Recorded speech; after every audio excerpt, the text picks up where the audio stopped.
túmulo estava vazio. Para a maioria, a história termina aí, mas na verdade foi apenas o começo de um capítulo final e misterioso.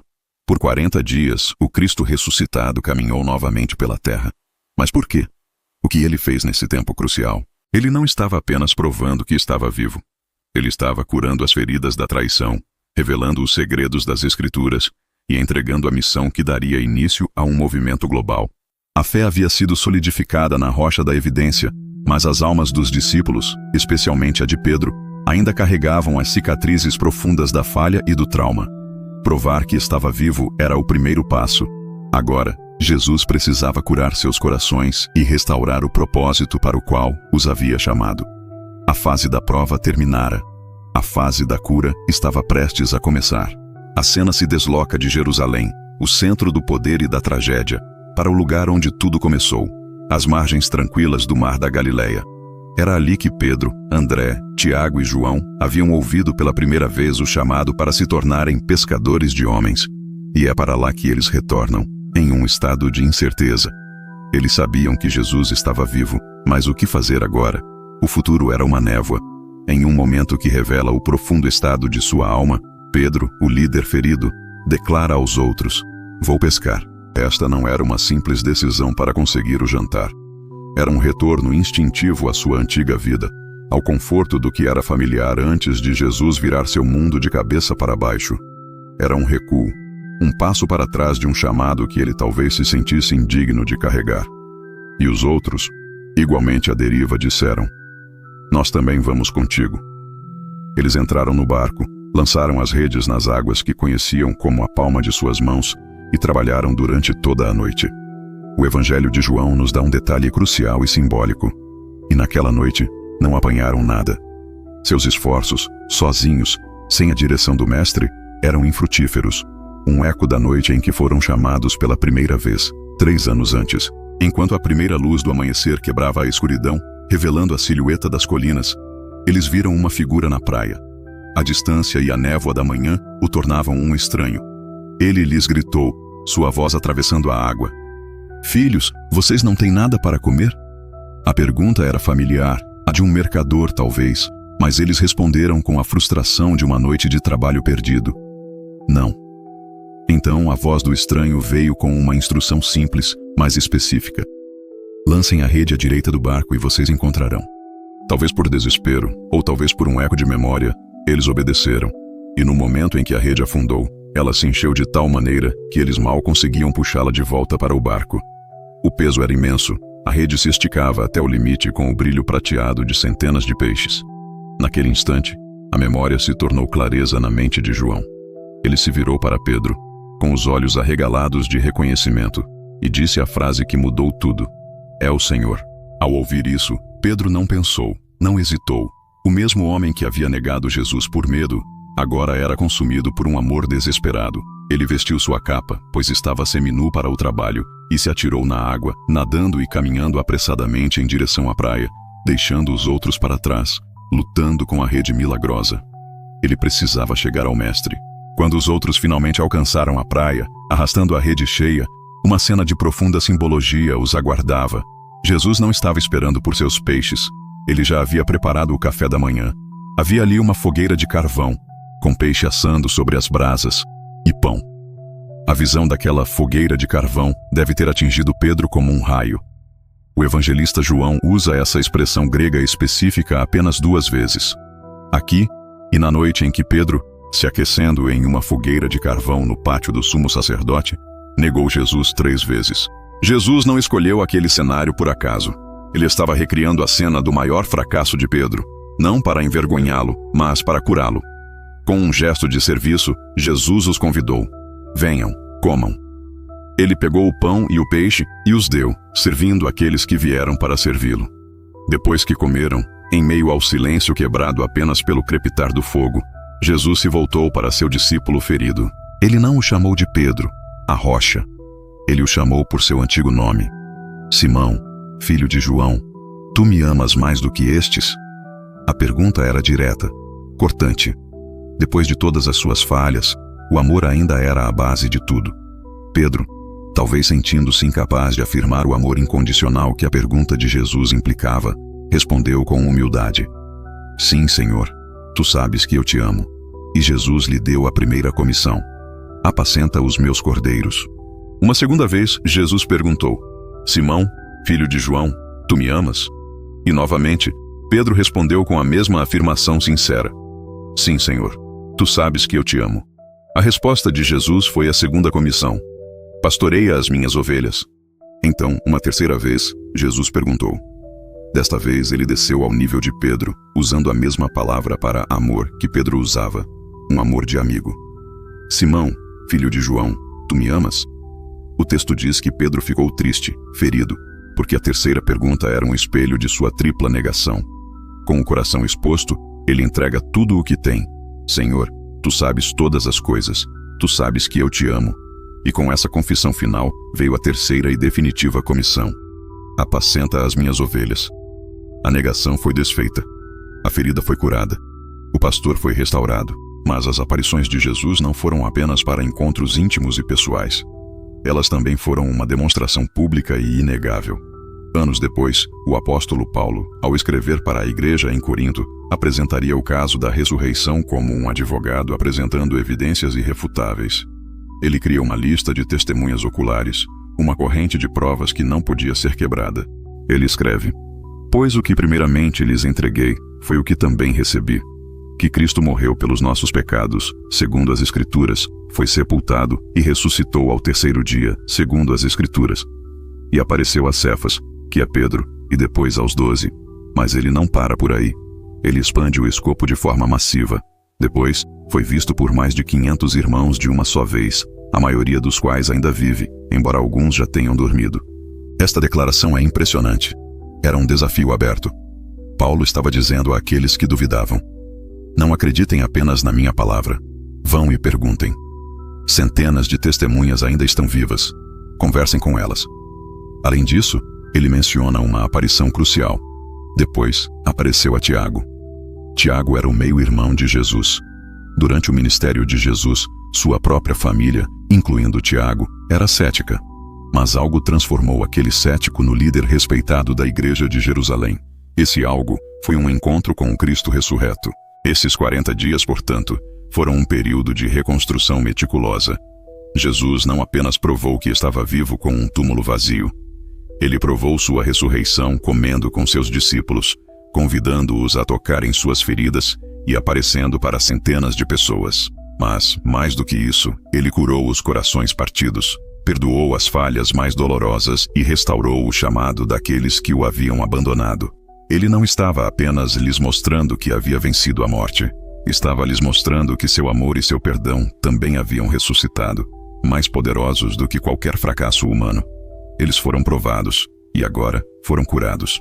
Estavam quase prontos para a missão final. Início da narração, bloco 1. A manhã da ressurreição havia sido um turbilhão de relatos confusos. Um túmulo vazio, anjos, a notícia frenética de Maria Madalena. Para os discípulos, trancados no cenáculo, a dor da perda agora se misturava com uma perplexidade paralisante. Mas a história daquele primeiro dia estava longe de acabar. Enquanto o sol da tarde começava a descer no horizonte, pintando o céu da Judéia com tons de laranja e púrpura, 2 dos seguidores de Jesus fizeram o que parecia ser a única coisa lógica a fazer. Eles desistiram. Seus nomes eram Cleopas e, segundo a tradição, sua esposa, Maria. Eles estavam na estrada poeirenta que ligava Jerusalém à pequena aldeia de Emaús, a cerca de 11 quilômetros de distância. Cada passo que davam era um passo para longe do centro dos acontecimentos, um passo para longe da esperança que havia sido brutalmente crucificada. Seus ombros estavam curvados, não apenas pelo cansaço da caminhada, mas pelo peso esmagador da decepção. Enquanto andavam, discutiam apaixonadamente tudo o que havia acontecido, tentando encontrar algum sentido no caos dos últimos 3 dias. Foi então que um estranho se aproximou e começou a caminhar com eles. Era Jesus, mas uma névoa divina parecia cobrir seus olhos, impedindo-os de o reconhecerem. Ele parecia um viajante qualquer, e com uma calma que contrastava com a angústia deles perguntou: sobre o que vocês estão discutindo tão fervorosamente pelo caminho? A pergunta fez com que parassem, seus rostos um retrato da tristeza. Cleopas, incrédulo, respondeu: Você é o único visitante em Jerusalém que não sabe das coisas que aconteceram lá nestes dias. O estranho, mantendo sua identidade oculta, os incentivou a contar. E eles derramaram suas almas. Falaram sobre Jesus de Nazaré, um profeta que fora poderoso em obras e palavras diante de Deus e de todo o povo. Contaram como os principais sacerdotes e governantes o entregaram para ser condenado à morte e o crucificaram. E então, Cleopas pronunciou a frase que resumia a esperança despedaçada de todos os seguidores. E nós esperávamos que fosse ele quem havia de redimir Israel. Havia um mas implícito naquela frase. Um mas que continha todo o peso da desilusão. Eles até mencionaram o relato das mulheres sobre o túmulo vazio e a visão de anjos, mas para eles, aquilo era apenas mais um elemento confuso. Um boato que só aprofundava o mistério e a dor. O estranho ouviu pacientemente. E então sua resposta não foi de consolo, mas de repreensão amorosa. Como vocês custam a entender, disse ele, sua voz ganhando autoridade. E como são lentos de coração para crer em tudo o que os profetas disseram. Não era necessário que o Cristo sofresse estas coisas e entrasse na sua glória? Naquele momento, naquela estrada poeirenta, Jesus iniciou a mais profunda e importante aula bíblica da história. Começando com os livros de Moisés e passando por todos os profetas, ele lhes explicou o que estava escrito a seu respeito em todas as Escrituras. Ele teceu uma tapeçaria de profecias, mostrando que a cruz não fora um acidente trágico, mas o cumprimento de um plano divino. Eles provavelmente o ouviram falar do servo sofredor de Isaías, 53, que seria transpassado por nossas transgressões. Talvez tenha-lhes recordado o Salmo 22 de Davi, que descrevia a crucificação em detalhes 1000 anos antes de ela acontecer. Ele lhes mostrou que o sacrifício não era o fim, mas o caminho para a glória, a semente que precisava morrer para gerar um fruto eterno. Enquanto ele falava, algo começou a mudar dentro deles. A confusão começou a dar lugar à clareza, à tristeza, a uma chama de esperança. Seus corações, antes pesados e frios, começaram a arder. Ao se aproximarem de Emaús, Jesus fez menção de seguir adiante, mas eles insistiram. Fique conosco, pois já é tarde e o dia já está terminando. Ele aceitou. E foi à mesa, durante a refeição, que a revelação final aconteceu. Ele pegou o pão, deu graças, partiu-o e o deu a eles. Naquele gesto, naquele ato tão familiar e íntimo, o véu caiu. Seus olhos se abriram e eles o reconheceram. E no exato instante do reconhecimento, ele desapareceu de sua vista. Eles se olharam atônitos. O silêncio foi quebrado por uma pergunta que era, ao mesmo tempo, uma afirmação. Não ardia o nosso coração, enquanto ele nos falava pelo caminho e nos abria as Escrituras? A exaustão desapareceu. A escuridão da noite não importava mais. Naquela mesma hora, eles se levantaram e fizeram o caminho de volta para Jerusalém, correndo para levar a notícia que agora queimava em suas almas. Eles encontraram os 11 e os outros que estavam com eles, reunidos a portas trancadas. A atmosfera na sala era uma mistura volátil de medo e excitação. Pois, enquanto eles estavam fora, Jesus também havia aparecido a Simão Pedro. E enquanto os dois de Emaús contavam sua história, de repente, no meio deles, o próprio Jesus apareceu. Não através da porta. Ele simplesmente estava ali. O terror tomou conta da sala. Eles gritaram, convencidos de que estavam vendo um fantasma, um espírito. Sua primeira palavra foi de paz. Paz seja convosco. Vendo a perturbação deles, ele os confrontou com amor. Por que vocês estão perturbados? E por que se levantam dúvidas em seus corações? E então, ele lhes ofereceu a prova definitiva contra seus medos. Vejam as minhas mãos e os meus pés. Sou eu mesmo. Toquem-me e vejam. Um fantasma não tem carne nem ossos, como vocês estão vendo que eu tenho. Ele lhes mostrou as feridas que o mundo lhe infligiu, agora transformadas em sinais de vitória. E para aniquilar qualquer dúvida restante, ele perguntou: vocês têm aqui alguma coisa para comer? Eles lhe deram um pedaço de peixe assado, e ele o comeu na presença de todos. Um fantasma não come. A prova era irrefutável. A ressurreição era física, real, tangível. Mas Tomé, um dos 12, não estava com eles naquela noite. E quando os outros, eufóricos, lhe contaram: vimos o Senhor, sua natureza pragmática e talvez ferida pelo trauma, se recusou a aceitar. Ele fez uma declaração ousada, quase um ultimato científico. Se eu não vir as marcas dos pregos nas suas mãos, não colocar o meu dedo onde estavam os pregos e não puser a minha mão no seu lado, não crerei. Passou-se uma semana inteira com Tomé vivendo em sua dúvida teimosa, enquanto os outros viviam na certeza jubilosa. No domingo seguinte, estavam todos reunidos novamente, e desta vez Tomé estava com eles. As portas estavam trancadas, assim como antes. E da mesma forma, Jesus apareceu no meio deles e disse: "Paz seja convosco." Então, ele olhou diretamente para Tomé. Ele não o repreendeu por sua falta de fé. Ele o amou em meio à sua dúvida. Jesus lhe ofereceu exatamente a prova que ele havia exigido. "Coloque o seu dedo aqui. Veja as minhas mãos. Estenda a mão e coloque-a no meu lado." E então, o comando gentil, mas poderoso: "Pare de duvidar e creia." Confrontado com a graça encarnada, Tomé não precisou tocar. A visão do Mestre vivo, ali por ele, quebrou toda a sua resistência. E de seus lábios saiu a mais profunda e completa declaração de fé de todo o Novo Testamento: "Meu Senhor e meu Deus." E Jesus concluiu com uma bênção que atravessaria os séculos. Uma bênção para todos nós. "Porque você me viu, creu." Bem-aventurados os que não viram e creram.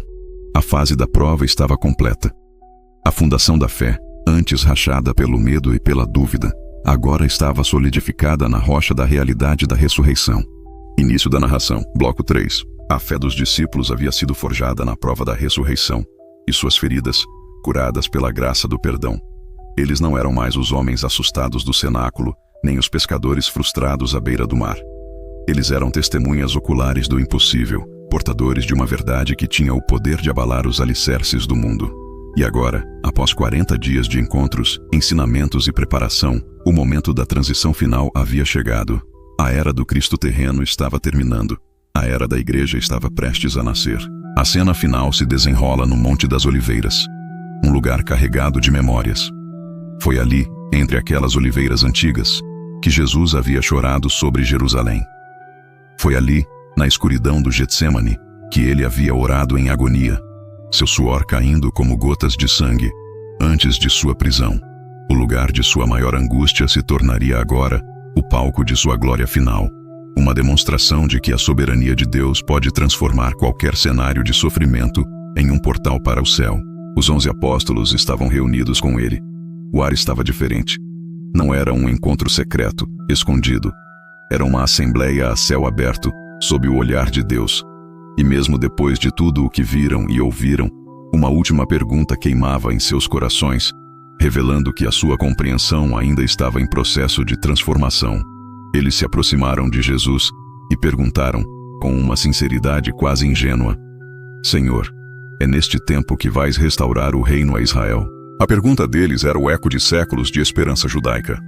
Eles ainda imaginavam um Messias que expulsaria os romanos, que restauraria o trono de Davi em Jerusalém e que restabeleceria a nação de Israel como uma potência política. Depois de 40 dias de instrução pelo Cristo ressurreto, a mente deles ainda estava, em parte, presa a um reino deste mundo. A resposta de Jesus foi uma obra-prima de reorientação. Ele não os repreendeu.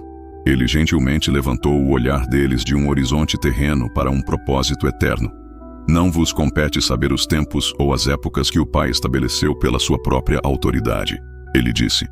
Com essa frase, ele os libertou da ansiedade de tentar decifrar o cronograma profético de Deus. O quando pertence ao Pai. A missão deles seria o que e o como.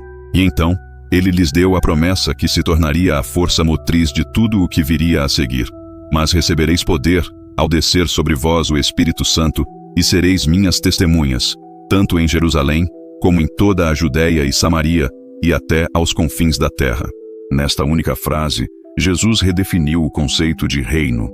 O poder deles não viria de espadas ou de exércitos, mas do próprio Espírito de Deus.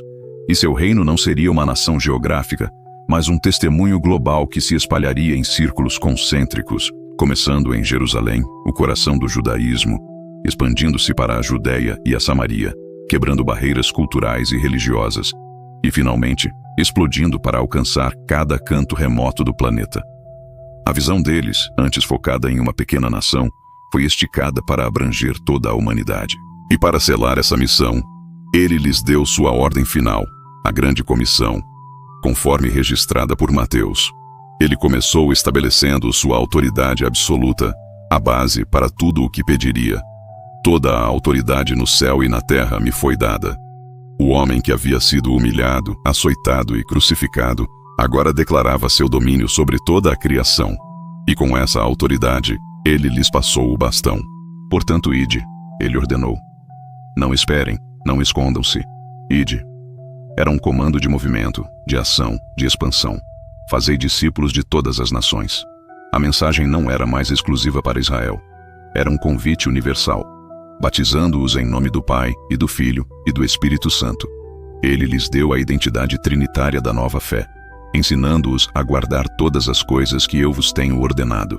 A missão não era apenas converter, mas ensinar, discipular, construir uma comunidade baseada em seus ensinamentos. E então, ele concluiu com a promessa mais reconfortante e poderosa de todas. Uma promessa que sustentaria esses homens através de perseguições, prisões e martírios. E eis que eu estou convosco todos os dias, até a consumação dos séculos. Ele estava partindo fisicamente, mas sua presença estaria com eles de uma forma nova e permanente, para sempre. Tendo dito estas coisas, ele levantou as mãos e os abençoou. E enquanto as palavras de bênção ainda ecoavam no ar, algo extraordinário começou a acontecer. Ele começou a ser elevado. Não foi um desaparecimento súbito, foi uma ascensão gradual, majestosa e visível. Diante dos olhos maravilhados de seus discípulos, ele subiu, desafiando a lei da gravidade, não como um truque, mas como uma declaração final de que ele não pertencia mais a este mundo, mas ao reino celestial. Eles ficaram ali, com os pescoços esticados e os olhos fixos no céu, observando-o subir cada vez mais alto, até que uma nuvem o ocultou de sua vista. A nuvem não era um mero fenômeno meteorológico. Na teologia do Antigo Testamento, a nuvem luminosa, a Shequina, era o sinal visível da presença e da glória de Deus. A mesma glória que encheu o tabernáculo e o templo, agora recebia o Filho de volta ao Pai. Eles continuaram olhando para o céu vazio, em um silêncio de pura admiração. A jornada havia terminado. O Mestre havia partido. E agora? O que fazer? Foi nesse momento de incerteza que, de repente, 2 homens vestidos de branco, os mesmos mensageiros celestiais que anunciaram a ressurreição no túmulo, apareceram ao lado deles. Eles lhes fizeram uma pergunta que os tirou de seu transe. Homens galileus, por que estáis olhando para o céu? E então lhes deram a promessa que moldaria a esperança cristã para sempre. Esse Jesus, que dentre vós foi recebido em cima no céu, há de vir assim como para o céu o vistes ir. A ascensão não era um adeus, era um até logo. A história não terminava com uma partida, mas com a promessa de um retorno. E essa promessa transformou tudo. O texto de Lucas nos diz que eles não voltaram para Jerusalém tristes, mas o adoraram e retornaram com grande alegria. A transformação estava completa. A dor da crucificação fora vencida pela alegria da ressurreição. A incerteza da partida fora substituída pela certeza da missão e pela esperança do retorno. A história que começou em um túmulo selado e vigiado, termina com um céu aberto e uma promessa. Os 40 dias de Jesus na terra após sua ressurreição não foram um mero epílogo, mas o prólogo de uma nova era. Ele pegou um grupo de seguidores assustados, confusos e feridos, e os transformou em apóstolos, a fundação de uma igreja que, impulsionada pelo Espírito que ele prometeu, levaria sua mensagem de esperança, perdão e vida eterna até os confins da terra. A missão, agora, estava nas mãos deles.